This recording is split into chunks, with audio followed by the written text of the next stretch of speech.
हाल ही में जब budget announce किया गया तो फाइनेंस मिनिस्टर साहब ने कहा कि पाकिस्तान ने इकोनॉमिक स्टेबिलिटी अचीव कर ली है क्योंकि उनके नजदीक रुपया डॉलर के मुकाबले में स्टेबल हो चुका है और फिच जैसी ऑर्गेनाइजेशन ने भी पाकिस्तान की रेटिंग को बेहतर कर दिया है। हाँ, और सबसे बड़ी बात कि पाकिस्तान की जीडीपी 2.7% इंप्रूव हुई है जबकि एक्चुअल टारगेट 3.6% का था, जो कि एक फेलियर है, लेकिन उनके नजदीक ये भी एक अचीवमेंट है। चलिए एक पल के लिए मान लेते हैं कि पाकिस्तान की इकोनॉमिक हेल्थ इंप्रूव हुई है, लेकिन आखिर इसका हमें क्या फायदा अगर टैक्स की तरफ थोड़ी नजर घुमाएं, जिसका बताया गया था कि इतना टैक्स इकट्ठा होगा कि पाकिस्तान सोने की चिड़िया बन जाएगा। मैंने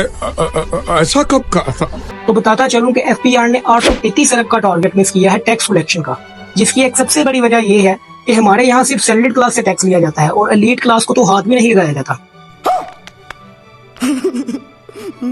सबसे पहले बताता चलूं कि सोलर पैनल इंपोर्ट करने पर आज से 18% टैक्स लग गया है और हाइब्रिड गाड़ियों पर 8.5% से टैक्स को बढ़ाकर 18% कर दिया है, क्योंकि हमारे यहाँ तो पोल्यूशन है ही नहीं ना। और हाँ, आपने वो जो कमेटी डाली थी ना सुजुकी या ऑल्टो लेने के लिए, तो मशवरा है कि एक और कमेटी डालो क्योंकि उस डिब्बे पर भी 18% टैक्स लगा दिया।